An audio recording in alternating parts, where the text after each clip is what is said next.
What's up guys, welcome back to another video. In this video, I will show you how to fix error code 403 DeepSeek.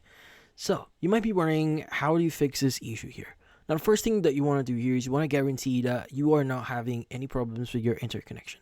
So in this case, first thing is you want to basically check you want to use a different connection.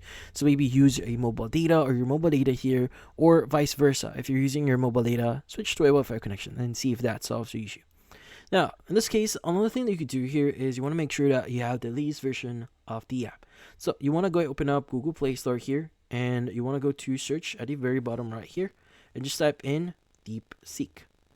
Now from here, you want to go ahead and make sure to install these update. If you do see an update button here, go ahead and click on it and wait for the update to complete. Now once you've done that, restart your phone and see if that solves the issue. And the last thing that you could do here to solve this issue is to clear your cache. Now, you want to look for the DeepSeek app here, press and hold on it, and click on the eye icon. Now, click on Clear Data at the bottom right of your screen, click on Clear Cache, click on OK. And once you've done that, exit this one, and open up DeepSeek again and see if that solves the issue.